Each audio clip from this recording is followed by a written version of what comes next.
And we're back. We're still here. Back from the weekend.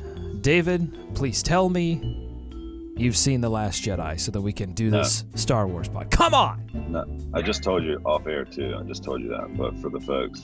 Well, yeah, we really want to talk about things on air. So even if we talk about them off air, I get to re-ask you and pretend like I didn't, and then you just blew it. You blew it.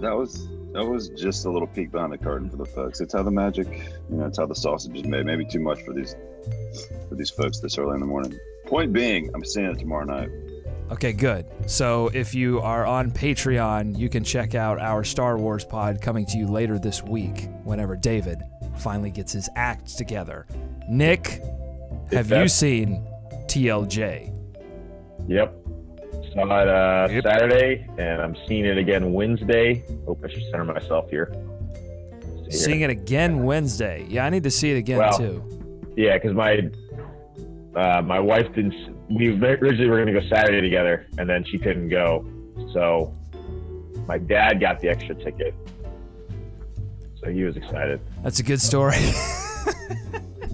It's just giving back. It's just giving back to people who otherwise wouldn't see Star Wars. So yeah. I named this episode Horseshoes and Hand Grenades because the Hornets right now are stuck in this almost malaise. I mean, it's not an almost malaise, it's a malaise of almost, if that makes any sense. They get right up to the line of winning a basketball game and haven't been able to get over the finish line. Do you feel like they're going to win? Especially the Blazers, that game. Did you guys think they were going to win either one? Like at any point it was happening? Yes, of course. I'm a believer, David. I have belief in my heart. I'm generally a positive person.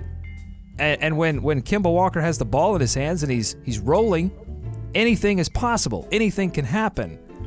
It just hasn't happened. Yeah. It just for some reason will not happen. I just feel like all the bad stuff is happening. If it's not the three-point shooting, they can't stop anyone. If they can't stop anyone, anyway, we can get into it. Yeah, we're gonna get into that. We're gonna go over some things you may have missed in the news last week. Plus, we'll preview this game coming up tonight against the New York Knicks here in Charlotte. The Hornets back at it, and we're back at it. Let's get this show started.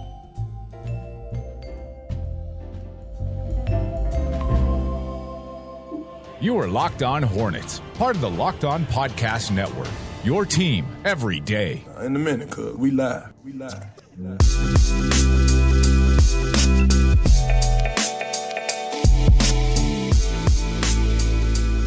This is Locked On Hornets, your daily podcast on the Charlotte Hornets and the NBA. We are part of the Locked On Podcast Network, your team every day. Search your podcast app for Locked On to get podcasts on the NBA, the NFL, and fantasy sports. I'm Doug Branson. I cover the Charlotte Hornets for FanRag Sports. And I'm joined by the panel from the mean streets of Cotswold. He's been covering the Hornets since they were the Bobcats for AtTheHive.com. The man, the myth, the legend, David Walker. Yeah, for those of you watching on the channel, I don't know why my picture's not coming up, Doug. This is one of these little weird things about Zoom. It's just my name. But that's just what we're going to have to deal with this morning, guys. Nick has a great background for you guys. Very, very festive. That's right. Nick's on the show as well from the capital city, Raleigh, North Carolina. He is an editor for AtTheHive.com, and he also does the buzzworthy column on our news site, LockedOnHornets.com. Nick Denning. Nick, what's going on? Let's see that background. Yeah, so that Last Jedi podcast, is that a real thing? Because if it is, I'm totally there. Oh man, we shouldn't have said anything. Damn it! Now we gotta include Nick. But I like that Christmas tree in your background. Is there a Star Wars? Is there a Star Wars bauble? Bauble, B-A-U-B-L-E. That's a real thing. Bauble. Is there any kind of Star Wars ornament? That's the word I was really looking for. There's not. I do have a Star Wars stocking though that's off screen, and I'm not gonna go get it. But yeah, that's fine. Yeah. Oh, cool. Yeah, no worries. We're just running a show here. We're just trying to be entertaining. But you refuse. See, this is why you're not allowed on the Star Wars pod, because you just refuse. What is this? Okay, but you definitely get the mug in the shot. That's fine. Hey, real quick, Doug. As long as we're on the Star Wars thing, it feels like a good way to go. Let's keep going there. I did after the game on Saturday night. I got home and I was like in a Star Wars mood, and I had started watching A New Hope, episode 4, earlier in the day. So I went back and started that over again, and then I actually purchased it from iTunes. Right, so now I own this film, but I think it's the one, like the redone one, right? So like not the OG version, but the version that came out with like the added stuff with like just a little more animated, right? Weird animals, and which I don't know if I want that. You should. You got to go exactly. Original. You got to find the original. In fact, there are people out there that have made it even more like the original. There are sketchy sites that you can go to find that. And you should. You should seek out Star Wars as it was originally shot. George Lucas be damned. Okay, this show is brought to you by our friends at Frame Warehouse. They have the guaranteed best price on your next framing project. They have 6 locations in Charlotte. FrameWarehouse.net is the website. And let me tell you, so you're going to be getting a lot of gifts this holiday season, hopefully. And some of them you may want to put on the wall. Maybe you get a nice poster for your office, for your bedroom. Well, the one place that you need to go after you get that awesome gift is Frame Warehouse to get the perfect frame put on it. When I give people these type of gifts, I don't often give them frames because, to me, framing is such a personal thing. Like, I don't want to tell you what kind of frame goes with your wall, with your decor. I want to leave that up to you. So we're proud to partner up with Frame Warehouse because they've been family-owned right here in the heart of Charlotte for over 35 years. They have the guaranteed best price on every framing project. At Frame Warehouse, you can frame almost anything for next to nothing. If you can think of it, you can get it framed. Sports memorabilia, posters for your office, maybe your kid's bedroom, jerseys. And the best part is that Frame Warehouse makes the whole process super easy. And I don't know about you, but I need easy, especially around the holidays. Frame Warehouse has framing experts that will walk you through the entire process and turn your project around quickly and for an amazing price. Don't let your prized possessions go undisplayed. Talk to our friends at Frame Warehouse at one of their 6 locations in Charlotte. Go to framewarehouse.net to find the one nearest you and tell them Locked On Hornets sent you. Give them a Go Hornets, Go America, Let's Swarm Charlotte. All right, let's dig into these 2 games over the weekend. A home and home back-to-back for the Charlotte Hornets against Miami and then Portland. They lose both. Miami 104-98, Portland 93-91. A couple of low-scoring games. A couple of games that were close down the stretch. The Hornets making a comeback in both, but unable to seal the deal. Let's start in Miami. This was a tough game all around. Again, it came down, both of these games really, guys, came down to second unit scoring for Miami. Bam Adebayo gets 11. Wayne Ellington and Tyler Johnson combined for 9 3-pointers and both dropping 16 points on the Charlotte Hornets. Those were your leading Miami scorers, Wayne Ellington and Tyler Johnson. The Hornets got a good effort from Kemba Walker, 25 points, 15 of those in the fourth quarter. He really tried to bring them back as best he could, but just no production off the bench, David. Not really, no. Jeremy Lamb and Frank, chipped in with 12 and 10 respectively, but not enough from them. And too big of a hole again. The Hornets actually outshot the Heat from three-point land, you guys. They actually made a better percentage of their three-point shots, hitting 37% to the Heat's 35.5%, yeah. But unfortunately down the stretch, the Heat were able to knock down a few more. And again, the Hornets just didn't have enough to quite get over the hump. I mean, a nice little comeback. Kemba did get dinged up, which I think affected him more so in the Blazers game the next night. But, yeah, man, just could not get back enough. The bench was killer. And Tyler Johnson and Wayne Ellington, man, they basically, put the Heat in the driver's seat for the game and hit a big shot when they needed it. And, of course, our man Dion Waiters hit the clincher down the stretch. So I wanted to ask you guys about some of those last possessions, specifically the Nick Batum possession. I wasn't a huge fan of that one at the time. Every basket's big at that point, and he had a decent, post-up opportunity, but just couldn't get it to go. Yeah, Nick, what do you think about that? Well, I mean, it's, he probably would have made it if this was the game the other night when he finally had a good performance. But this, with you combine that shot, you combine a lot of the possessions late they had against Portland, this is a team that's getting opportunities to win these games.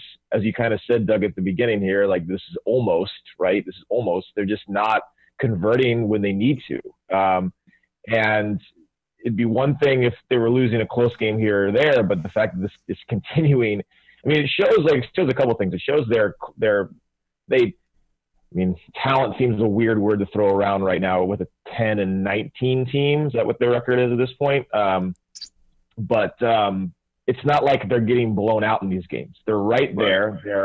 They're putting themselves in positions. Maybe they're not running the best sets. Maybe they're not always getting the best shot, but nothing's easy. Right. Exactly. Yeah, definitely. And a lot of that, I think, again, has to do with the fact that they tried to go to their second unit. They tried to go to their full bench unit and just failed miserably in this game against Miami and are now forced to shorten their rotation. They started to do that in Portland. They lose that game 93-91 as well. A few positives, though, from the Portland game, one of them being Nick Batum, 23 points, 9 of 17 shooting, 5 of 9 from 3. The 23 points, a season high. The 5 made threes, a season high. Some of those threes very difficult over really good defense, the kind of three-point shots that we've been accustomed to seeing opponents of the Hornets hit, and not so much the Hornets hit those kind of shots. He also added 5 assists and 4 rebounds. To me, that's the key. Like, okay, they lost the game against Portland, but if they're ever going to turn this thing around, you have to get that kind of production, maybe not night after night from Nick Batum, but certainly more than they've been getting lately, David. Yeah, and on a night when Kemba was a bit off, I mentioned that wrist injury he sustained in the Heat game. I think that affected him a little bit more. Like I said, in this game, it looked to be a little sore. Or at least he just had an off night shooting, and maybe that's what it was. But yeah, you have to take the Nick Batum performance away and feel good about that. But again, they could not, way too much Lillard and McCollum. I mean, they couldn't handle either one of those guys on this night. And Silas talked after the game about shortening his rotation. I guess specific response to neither Monk nor Bacon playing in this game at all. I mean, it's kind of weird though. They played 11 guys against the Heat and 10 guys against the Blazers. It's it's on a huge shutdown in player rotation. Well, listen, they've tried everything that they could try with Malik Monk. They tried playing him with the second unit. It didn't work. Should we talk about this real quick, Doug? Because my prediction of Monk with the starters, it happened. That's or not my prediction, but my I don't know what it was. Yeah, it happened. And it wasn't very good. He blew several defensive assignments. He did knock down 1 3. But when I asked Silas about playing him with the starters in the first and third quarter, his response, I think, was telling. Said they wanted to get him some time, but didn't want to play him with the second unit. Yeah. I mean, that's to me, like, that's okay. You don't want to play him with the second unit. Why would that be? I think there's not a trust factor there that his offense would be good enough to overcome the deficiencies on the defensive end. It's just going to be a learning process. Now, the question is, if Monk and Bacon are not going to play for a long stretch of games as they try to get this thing back on the winning track and shorten that rotation down, would it make sense to send them down to the Swarm to get them some time, to get them some action? I wouldn't have thought that was a viable solution for them earlier on in this season. But now I think you have to consider that. Yeah. I mean, this is like, it's a shame that Monk with the starting unit didn't work, because that would have, we all kind of said like that could have solved our problems, right? Or at least hid Monk's deficiencies out there. It kind of worked with Bacon when he was with the starting unit early in the season. He could kind of just do what he wanted to do, play to his strengths. That clearly wasn't happening with Monk. You got to give these guys playing time. If the strategy right now is to win now, and that means placing both of these guys on the bench, send them down to Greensboro. If you're going to have a short bench anyways, there's no issue. They do have an open roster spot. So I know we're talking about depth here, but yeah, they've had one. They've had one, right? And I mean, there's, I know I don't know how much you guys have been talking about him here on the show, at least. Sorry, I've been gone, been out, but Oh, we know. Yeah. Is there a we're talking about shortening the rotation. Does this mean are we slipping Michael Carter-Williams out of it because I know he's technically the backup point guard, but I mean what? Oh my God. His minutes are certainly limited because they've been playing Kemba Walker more, and I would say you're probably going to see Kemba Walker and Michael Carter-Williams share the floor less. Yeah.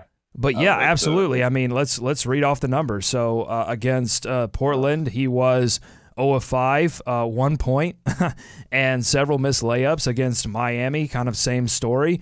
He was 1 of 1 from the field, so he really wasn't involved in the offense much at all. 4 points, did get a couple of free throws in there. But yeah, I mean, if he's not going to be involved in the offense or he becomes a severe negative, I think.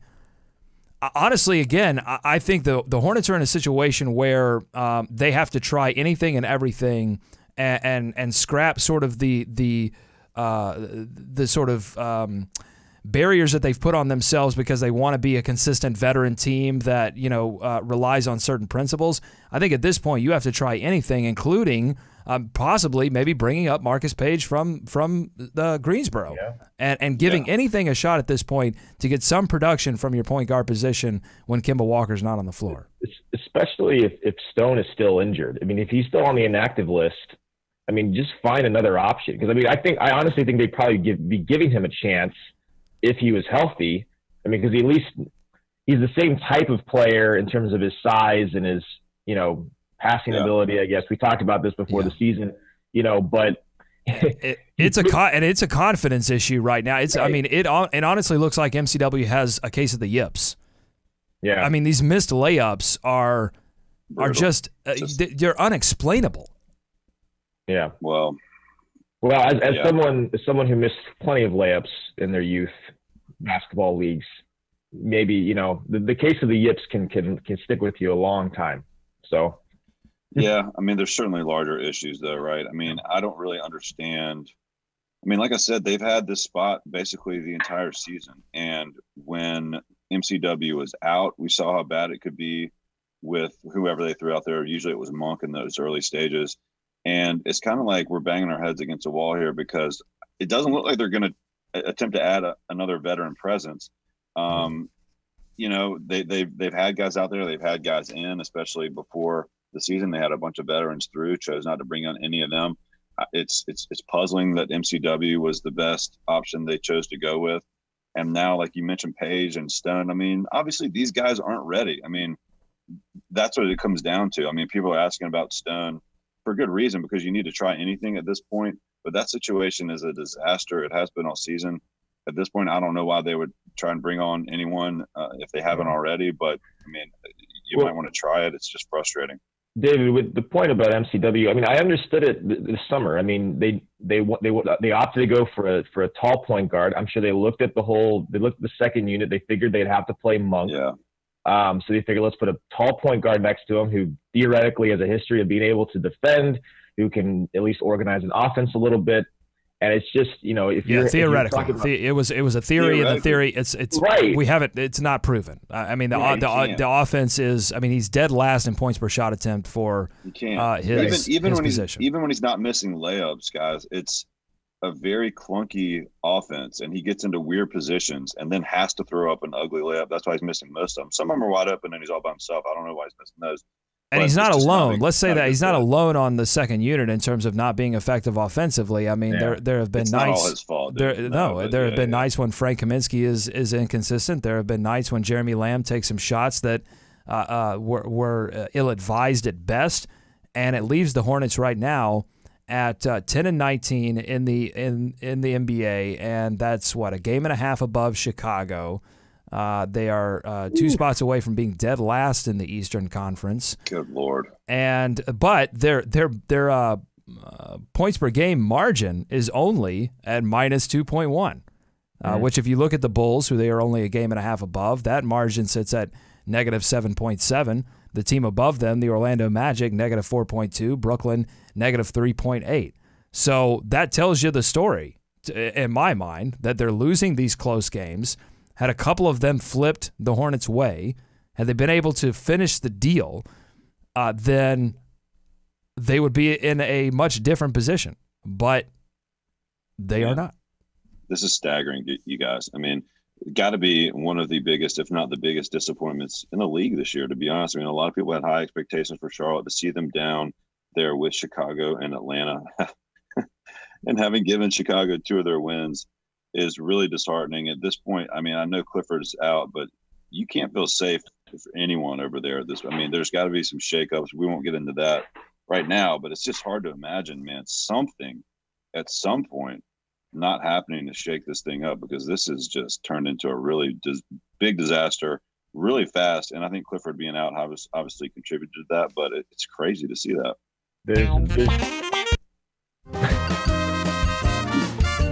This is Locked On Hornets. What is going on out there with Malik Monk on the defensive end? I think you're being a little too harsh on him, to be honest with you. I'm sorry, David. I'm trying to be honest about what I saw. I'm not trying to be harsh. He's not going to turn into a defensive lockdown defender overnight. Get more Hornets analysis on LockedOnHornets.com.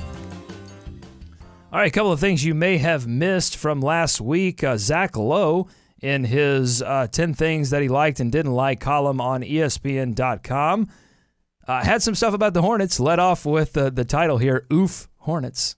I think a lot of people are feeling like that. A lot of people out there feeling frustrated, feeling when they watch the Hornets, they feel, ugh. And Zach Lowe expressing some of his thoughts, including this interesting tidbit that his sources telling him that the Hornets last season inquired about trading for Jimmy Butler, but that those inquiries were rebuffed by the Chicago Bulls because, essentially, according to this report from Zach Lowe, the Bulls didn't want anything that the Hornets were offering. Yeah. What is this? What is this? This kind of confirms what we thought, I guess. Well, what did they get for Butler? They got Dunn, Levine, and they moved up a couple of spots in the draft. Right. They got a couple of young players, and they got a higher draft pick. So Charlotte would have offered them probably the 11th, or what pick did they have? Yeah. The 11th pick. Mm-hmm. Yeah. And some older players, like the young player they would have offered would have been like Jeremy Lamb probably, or Frank Kaminsky. Maybe Frank. Yeah. Yeah. So I mean, I know there was a reaction to this, like, oh, we have no good assets, but like that's really not what Chicago was interested in. So I mean, maybe if they needed some big forwards, it would have been different. But yeah, but like Dunn hadn't done much at all. I mean, he was looked at as a huge failure, a flop in Minnesota. And it's hard to tell what these guys. Levine's not good back yet, but I think that does, to Doug's point, confirm that like you could talk about trades all you want, and you can throw out trade ideas, but they just don't have anything that's that attractive. We don't know exactly what it was, but certainly one, I'm encouraged. At least they were asking. I mean, that's a positive sign. But that was a big takeaway for me, is just they don't have what it's going to take to put together and get a superstar via trade right now. I'm trying to remember, did the Butler trade happen before? It happened after Dwight, right? No, it happened before. No, before. Yeah, it happened before the draft. Yeah. So do you think they were trying to build a big three of Walker, Butler, and Howard? I mean, maybe, yeah, maybe that would have been the next, if assuming that Marco Bellinelli was not part of that conversation. Right. Yeah, I mean, they could have been trying to build towards that, and it reflects, I think, the Hornets' desire to bring more star power, but also bring in two-way play. Swap some of these players out that they've acquired over the past couple of years that are either defensive stalwarts and can't convert on the offensive end, or are supposed to be offensively skilled players who hurt you on the defensive end and are at times inefficient offensively. But it also it illustrates something for me that I've been thinking about too, when all of these trade ideas come out, and how do you acquire these assets? Maybe you want to get a little worse, and so you trade some pieces away. The problem is, it's not as if other teams in the NBA don't know what position that the Hornets are in. So if you make any kind of deal now, whether it is to get better or get worse, you're going to be on the wrong end of the bargaining table, right? There's going to be a premium if you do any deal before the deadline. That's why deals get done at the deadline, because the deadline exists, and everyone knows the deadline exists, and they know they know, so everything gets pushed down to that date when a trigger has to be pulled, right? So if you try to make any deal before that deadline, you normally end up paying a premium. Yeah. So that's why it's so difficult to get these things done, and why the Hornets are, you see them in the rotation searching for answers within right now. Trying Malik Monk with the starters, then saying, okay, no, forget that. Malik Monk, Dwayne Bacon, 0 minutes. We're going to shorten the rotation and go with all of our veterans for 35-plus minutes a night. They're searching for answers within because it's not easy. It's not easy to make these deals before the deadline. And I don't think they're not trying. I just think that's, the reality is that the other NBA teams know that the Hornets are in a vulnerable position. Yeah. No, that's why I'm more in favor of keeping Monk and Bacon up with the NBA squad at this point, just because they can't do anything else. I mean, they don't have any other options. You can throw these G League guys out there and guys with less experience, but at least with the rookies, they're supposed to make some impact somewhere along the way. It doesn't look like it's going to happen. Well, that's it, David. I mean, we talked about this around the draft, that the benefit of drafting a Malik Monk and a Dwayne Bacon, who had a lot of experience in college and was a go-to player for that Florida State team. Mm-hmm. Part of the benefit of making both of those selections is that they were supposed to some extent, understanding that they're rookies and there was a learning curve, but to some extent, they had skills that would indicate that they would be plug and play, that you could put them with certain groups, certain guys, and could make them effective and do one or two things that your team needed to do to win. And that has not happened really for either player. Early on, it happened for Dwayne Bacon because he was an excellent rebounder, which was a surprise, and he was committed on the defensive end. Still has a lot to learn on that end of the floor, but was committed. But his offense was atrocious. And Malik Monk, offense and defense, hasn't come together. And so the Hornets came into this season already behind the 8-ball because they were capped out and needing help depth-wise, and the draft understandably fell through. Like, draft picks, it's not often that you get a rookie that can contribute big minutes on a veteran team. That's kind of a rarity. Yep. Yeah, and that was the only place they had to improve, right? And it's not working. So that's why you're seeing this, basically the same thing we saw last season, because they didn't really add anybody else to the mix. And where they did, they tried to through the draft. It's not working out. A couple of quick things. We don't really have to comment on them, but I just want to make you aware. An expose on the University of Louisville's basketball program in Bloomberg, including a tidbit about the Hornets almost moving to Louisville instead of New Orleans. They even had a non-binding agreement in place before apparently Patino and others around the University of Louisville basketball program basically killed it. They wanted to be the only game in town, and so the Hornets moving to New Orleans. But who knows? If that happens, maybe the Hornets, maybe Charlotte never gets that name back. Maybe we're still dealing in a world of Louisville Hornets and Charlotte Bobcats. Oh, my God. It could be worse, you guys. Yeah, that's what I'm saying. It could be a lot worse. We could blame it all on the Bobcats. Like, that's what everyone did before. It's not the Hornets' fault. It's just, it's the Bobcats. Yeah. Also, Baron Davis looking like he's going to join the Big Three. The former Hornets great Baron Davis, could be seeing him suit up back in action. Better than I didn't like the idea of Baron Davis in the D-League, G-League. That was weird for me. Let's get him in the Big Three. Let's see him face off against and the Big Three came to Charlotte in their first inaugural season. So hopefully we can see B Diddy back in Spectrum Center. That would be fun. I think he'd get a big ovation here in Charlotte. Finally, we're going to shift gears to tonight's game. The Hornets have an opportunity to get back on track. They're still at home, the third game of a 4-game. Don't smirk at me, Nick. Don't smirk at me. No, anything is possible. Look, I've read this, like, every preview that I edit for At the Hive, it always starts with Hornets have some variation of the Hornets have a chance to get back on track, and it's just repeating itself over and over hashtag again. back on track. Well, listen, the track exists. They just have to get back on it. All right, so the Hornets are going to take on the New York Knicks in Spectrum Center tonight. In their first matchup in New York, the Hornets got off to a great offensive start. They carried an 11-point lead into the fourth quarter. But if you'll remember, Doug McDermott helped rally the Knicks' second unit, and Kristaps Porzingis hit some big late baskets to pull away, and they won that game. The Knicks are hot right now. They come in with a 4-game winning streak against the Hawks, the Lakers, the Nets, and the Thunder. So some less than stellar competition that the Knicks have been playing. But listen, they've gotten the W's. That's it. It's horseshoes and hand grenades, and the Knicks have been able to win those games instead of coming up almost. And they got the sort of a big emotional win on Saturday against the Thunder. That was the Carmelo coming back to New York, and Kristaps didn't even play in that game. Michael Beasley in his place, scoring 30 points.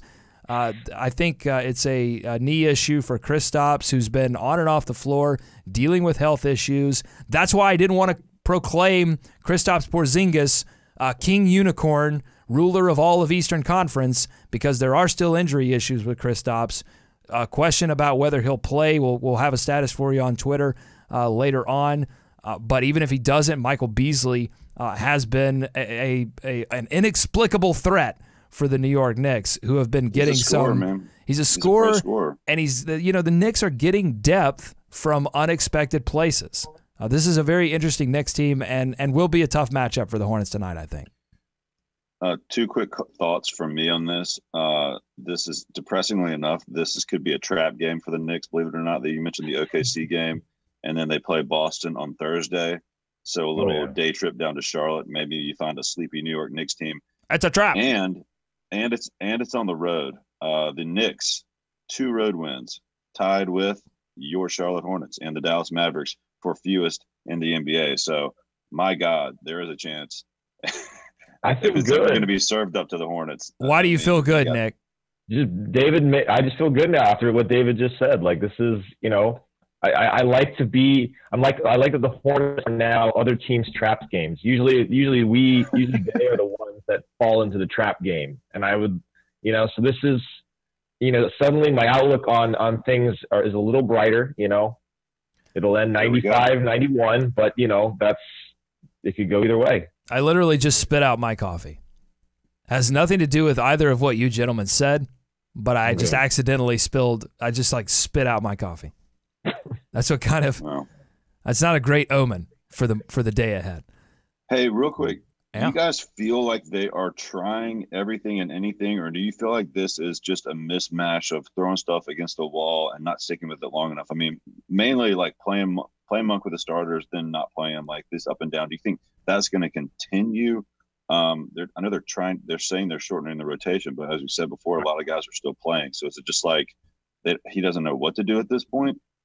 I think they don't really have the room to like experiment long term. So if they don't see at least a moderate result at first, then they're going to probably move on to something else. I said this earlier.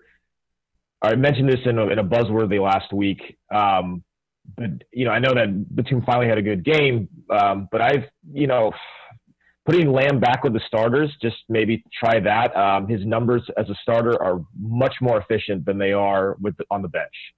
And I don't know if he's trying to do. Yeah, but I disagree with that, Nick. I disagree with that because I think you need a successful Nick Batum, whatever. Talk about long term for this team to make any kind of run long term. If they want to break off a 6-game winning streak in the near future, then and to try to get this thing back towards 500, then you have to have Nick Batum helping to lead this team alongside Kemba Walker.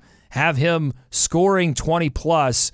Every couple of nights, then you got to leave him in the starting. He's the guy in the locker room saying, "Hey," he said, "play for the name on the front of the jersey, not on the name on the back." That's somebody who wants to lead this team, and then he comes out with that kind of performance. See, that's what says it to me that Nick Batum is ready to like get back in gear. Is that you make that statement?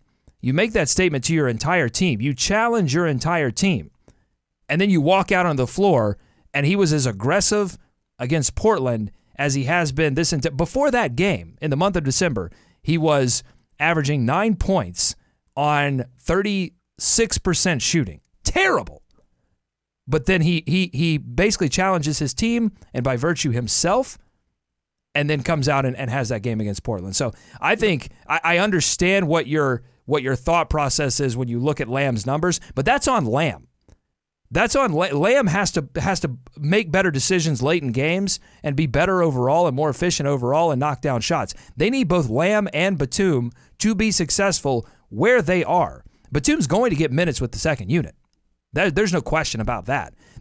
And I liked what they did against Portland. It was the strategy that Houston's taking with Chris Paul and James Harden. They basically said there's not going to be a minute in this game where we don't have our two best players on the floor at some point. Like it's Kemba Walker and Nick Batum, or Kemba Walker or Nick Batum.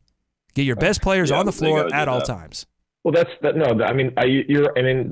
good point. It's just if at the very least Lamb has to play more with the starting unit, and maybe that's where the shift comes at some point. Maybe when Batum is playing more with that first unit or that second unit, Lamb subs in for him later on. Yeah. When Batum comes out, but the numbers are pretty clear cut. Lamb is like a 28% 3-point shooter with the bench, and he's like a 40% shooter from three with the starters. Take that for data. And thank you, David Fisdale. And we're talking. It comes down probably, if we really dug into this, it's probably he's getting higher percentage of looks because he's not really the first wing scoring option with the starting unit. It's a different mindset. And then so if we're trying to maximize the team's efficiency right now, which we really need to do, I would try something like that. Plus it's not like we need Batum with that second unit more, because Michael Carter-Williams, as we've talked about, is not doing what he was asked to do. We need some kind of ball handler in there to facilitate the offense, to calm things down. So at the very least, play either of these guys more with the units that they're playing that they can play better with. All right, a couple of more thoughts on this New York Knicks team that the Hornets will face off against tonight in Spectrum Center. First of all, I was looking at the Knicks, sort of how they're built schematically and how they're built as a team. And I really feel like they're a little bit of an alternate universe Hornets team in terms of their style of play. They take a ton of mid-range shots, and they're just damn effective at doing it. And they don't take a lot of three-point shots. In fact, the Hornets and the Knicks on par in that category, but they've just been making the few three-point shots at a higher clip than the Hornets have been. And they will be without Tim Hardaway tonight, possibly without Kristaps Porzingis. Again, Michael Beasley expected to start in his place if he does not play in this game. And then also, you have to watch out for one of the guys that killed the Hornets in that first matchup, and that's Doug McDermott.